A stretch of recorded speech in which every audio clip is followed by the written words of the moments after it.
नमस्कार बच्चों, आज के इस वीडियो में हम करेंगे solution of set 2 exam October 2021 class 12th subject economics. Maximum marks हमारे हैं 20 और टाइम है 60 मिनट्स। और इसके जो डायरेक्शन है, जो निर्देश हैं इस पेपर के, जो सेट एग्ज़ाम हमारा हुआ था 11 अक्टूबर 2021 को, सभी प्रश्न अनिवार्य हैं। प्रश्न संख्या 1 से 9 तक प्रत्येक प्रश्न 1 अंक का है। प्रश्न संख्या 10 से 12 तक प्रत्येक प्रश्न 2 अंक का है। प्रश्न संख्या 13 5 अंक का है।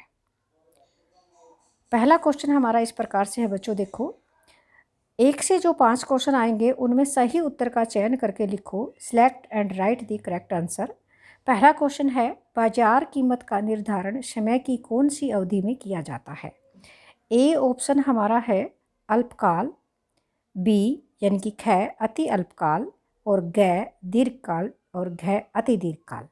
तो बच्चों बाजार कीमत का जो निर्धारण है वो अति अल्पकाल में किया जाता है। वेरी शॉर्ट पीरियड अति अल्पकाल आएगा। In which period of time the market price is determined? Short period, very short period, long period, very long period. यहाँ पर हमारा राइट आंसर है B, very short period. Next question है, इनमें से कौन सी विशेषता एकाधिकार बाजार में पाई जाती है? ए ऑप्शन यानी कि क एक विक्रेता, कई विक्रेता, कुछ विक्रेता, इनमें से कोई नहीं। देखो बच्चों, एक विक्रेता एकाधिकार में पाई जाती है।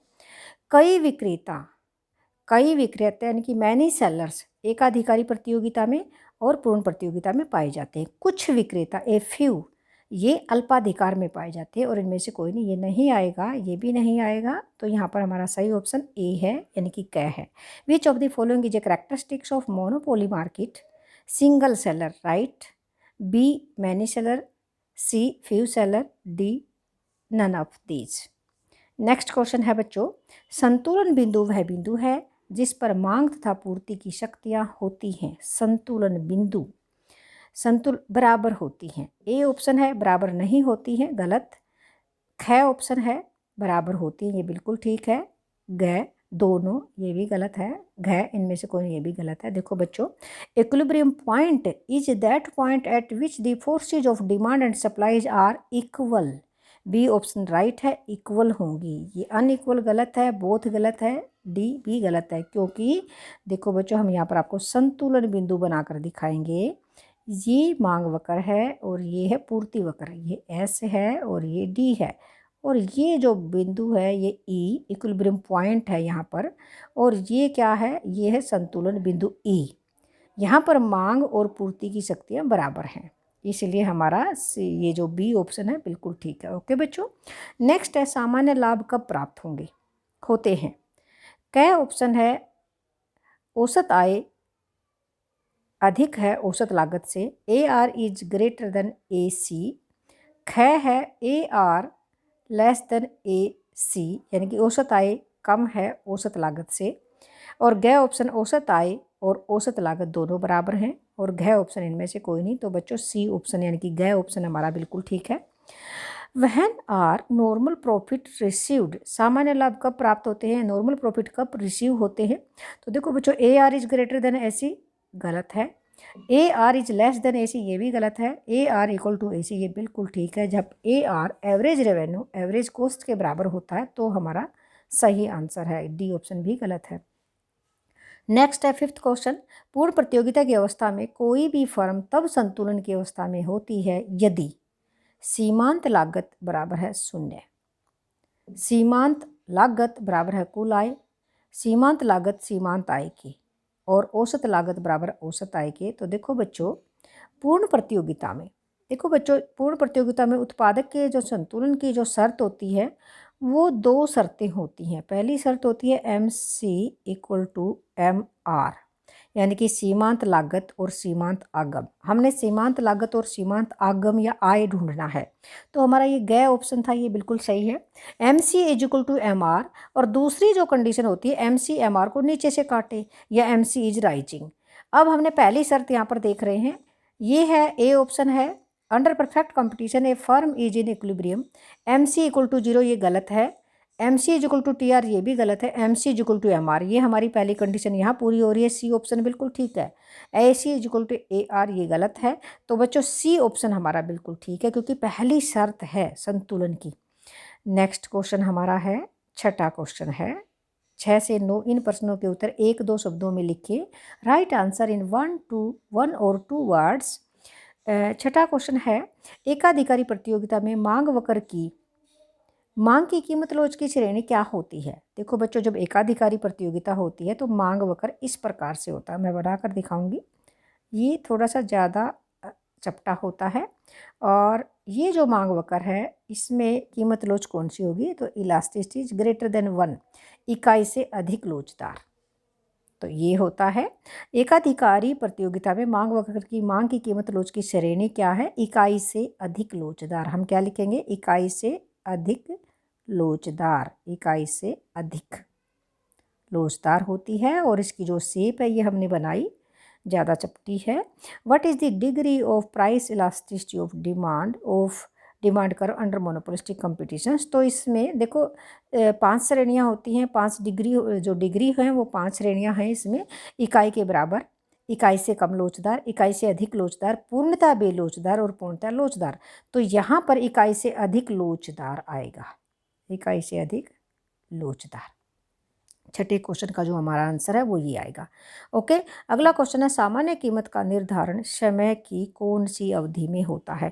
Eight which period of time the normal price is determined. देखो बच्चों, अर्थशास्त्रियों ने समय अवधि को कई भागों में बांटा है, अति अल्पकाल, अल्पकाल, दीर्घकाल। तो अति दीर्घकाल भी है, लेकिन में आम तौर पर 3 भागों में बांटा जाता है, अति अल्पकाल।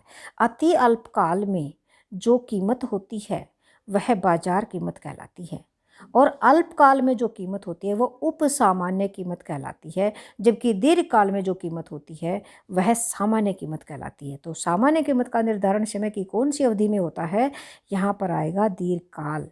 क्या आएगा, दीर्घकाल, लॉन्ग रन या लॉन्ग पीरियड। ओके बच्चों, तो सामान्य कीमत दीर्घकाल, long period, eight which period, long period या लॉन्ग रन। और सामान्य कीमत यानी कि हिंदी में हम बोलेंगे दीर्घकाल में सामान्य कीमत का निर्धारण होता है। नेक्स्ट क्वेश्चन है 8वां, सीमांत आगम ज्ञात करने का सूत्र। देखो बच्चों, सीमांत आगम MR, मार्जिनल रेवेन्यू का जो सूत्र है वो क्या होगा, TR of N minus TR of N minus 1। ये भी सूत्र हो सकता है। एक और सूत्र इसका बनेगा 8वें का, MR equal to delta TR बटे डेल्टा Q। ये भी हम इसका सूत्र बना सकते हैं। Which formula of marginal revenue, तो ये दोनों फार्मूले मार्जिनल रेवेन्यू के हैं बच्चों। नेक्स्ट क्वेश्चन है, समरूप वस्तुएं कौन से बाजार में पाई जाती हैं। In which market are homogeneous goods are available. बच्चों, होमोजीनियस प्रोडक्ट पाया जाता है पूर्ण प्रतियोगिता में, परफेक्ट कंपटीशन में।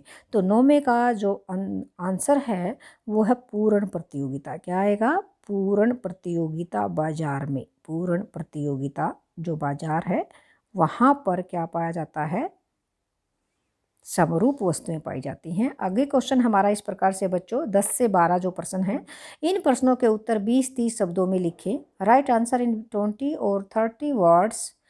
पहला क्वेश्चन है बच्चों, कीमत विभेद किसे कहते हैं। देखो बच्चों, कीमत विभेद, एक ही वस्तु को विभिन्न क्रेताओं को विभिन्न कीमतों पर बेचना कीमत विभेद कहलाता है। कि एक ही वस्तु को अलग अलग कीमतों पर अलग अलग क्रेताओं को बेचना। जब कोई विक्रेता अलग अलग क्रेताओं को अलग अलग कीमत पर एक ही वस्तु को बेचता है तो वो कीमत विभेद कहलाता है। जैसे मान लीजिए बच्चों, एक शहर है और उसमें एक डॉक्टर है और वो फेमस है और सब लोग उसके पास दवाई लेने जाते हैं, वो एक ही है, एकाधिकार में पाया जाता है कीमत विभेद। कीमत विभेद जो है, प्राइस डिस्क्रिमिनेशन है, वो एकाधिकार में, मोनोपोली में पाया जाता है। और वो डॉक्टर जो है वो क्या करता है कि अलग अलग पेशेंट से अलग अलग फीस वसूल करता है। मान लीजिए कोई गरीब व्यक्ति उसके पास जाता है तो वो कम फीस उससे लेता है या बिल्कुल भी फीस नहीं लेता है। ये उसकी मर्जी है क्योंकि उसका एकाधिकार है। इसी प्रकार से कोई अमीर व्यक्ति उस डॉक्टर के पास जाता है, वहाँ से ज़्यादा फीस ले सकता है। तो यानी कि एक ही वस्तु के दाम अलग अलग ग्राहकों से अलग अलग वसूल करना कीमत विभेद कहलाता है। ओके, ठीक है। तो इसी प्रकार से जैसे हम देखते हैं, जैसे रेलवे एकाधिकार का उदाहरण है, और रेलवे में जो सीनियर सिटीजन हैं उनका जो किराया है वो बिल्कुल नहीं लगता है, और जो अमीर लोग हैं या जो कम उम्र के लोग हैं, सीनियर सिटीजन से कम उम्र के लोग हैं, उनका किराया पूरा लगता है। तो ये भी कीमत विभेद का एक उदाहरण है। नेक्स्ट क्वेश्चन है बच्चों 11वां, निम्नलिखित तालिका को पूरा करें, कंप्लीट दी फॉलोइंग टेबल। देखो बच्चों, यहाँ पर उत्पाद है क्यू है 1 2 3 4, और औसत आगम ए आर है 10 8 6 4। अब हमने टी आर करना है। देखो भाई, टी आर क्या होता है, ए आर गुणा क्यू, ए आर मल्टीप्लाई क्यू। अगर ए आर को क्यू से मल्टीप्लाई करोगे तो टी आर आ जाएगा, क्योंकि जब हम ए आर निकालते हैं तो हम क्या करते हैं कि टी आर बटे क्यू करते हैं। अब क्यू अगर हमारा इधर क्रॉस मल्टीप्लाई करते हैं, क्यू हमारा इधर चला जाएगा तो टी आर रह जाएगा। A R multiply Q equal to T R, तो ए आर मल्टीप्लाई क्यू। 1 को 10 से गुणा करेंगे, यहाँ पर 10 आ जाएगा, और 2 को 8 से गुणा करेंगे, यहाँ 16 आ जाएगा। 3 को 6 से, 6 दूनी 12, 6 3 18 आ जाएगा, और 4 चौके 16 आ जाएगा। तो ये हमारा कंप्लीट हो गई टेबल। ओके बच्चों, नेक्स्ट है नियंत्रण कीमत क्या है। बच्चों, नियंत्रण कीमत क्या है, व्हाट इज सीलिंग प्राइस। देखो बच्चों, सीलिंग प्राइस क्या है या नियंत्रण कीमत क्या है। देखो, जो नियंत्रण कीमत है जो सरकार के द्वारा नियंत्रित की जाती है। देखो बच्चों, जब सरकार कीमत को नियंत्रित करती है तो उसको नियंत्रण कीमत बोलते हैं। ये जो कीमत है ना, नियंत्रण कीमत, जैसे ये अब हम यहाँ देखेंगे, ये जो है संतुलन कीमत है, ये पी जो है संतुलन कीमत है, और ये संतुलन मात्रा है, और ये डिमांड है और मार्केट डिमांड है, और ये मार्केट सप्लाई है, और ये ई संतुलन बिंदु है। ओके, अब ये जो नियंत्रण कीमत है ये संतुलन कीमत से नीचे निर्धारित की जाती है। यहाँ पर ये देखिएगा, संतुलन कीमत से निर्धारित की जाती है, जिसकी देखो ये मांग और पूर्ति की शक्तियाँ ई बिंदु पर काट रही हैं। ये ई बिंदु, ये जो पी है ना, ये संतुलन कीमत है, और ये P1 है ना, ये नियंत्रण कीमत है।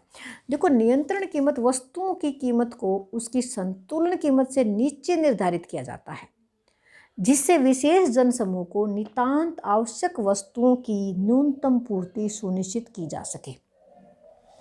नियंत्रण कीमत एक तरह से उच्चतम कीमत होती है, क्योंकि ज़्यादा से ज़्यादा संतुलन कीमत से नीचे निर्धारित की जाती है। ये गरीब लोगों के लिए होती है कि ताकि उनको सही कीमत उपलब्ध कराई जा सके। ओके, नेक्स्ट क्वेश्चन है 13वां, इस प्रश्न का उत्तर 100 से 120 शब्दों में लिखें। एकाधिकार से क्या अभिप्राय है, इसकी विशेषताओं का वर्णन कीजिए। देखो बच्चों, एकाधिकार बाजार का वह रूप है जिसमें केवल एक विक्रेता होता है और बहुत सारे क्रेता होते हैं। फर्म और उद्योग का अंतर समाप्त हो जाता है, अर्थात फर्म ही उद्योग है। इसमें जो एकाधिकार होता है उसमें फर्म ही उद्योग होती है। तो एकाधिकार जो है, ये जो बाजार है एकाधिकार, इसके अंदर क्या होता है कि एक वस्तु का केवल एक ही विक्रेता होता है, और वस्तु का जो उत्पादन करता है उसके निकटतम प्रतिस्थानापन नहीं होते, और फर्मों के प्रवेश पर प्रतिबंध होते हैं।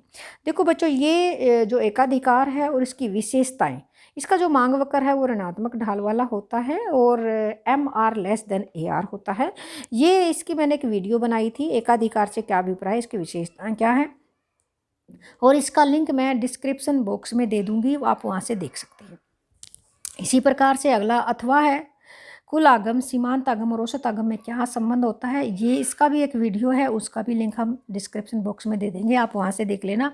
ओके बच्चों, तो इसी के साथ आपसे विदा लेते हैं। धन्यवाद, थैंक यू।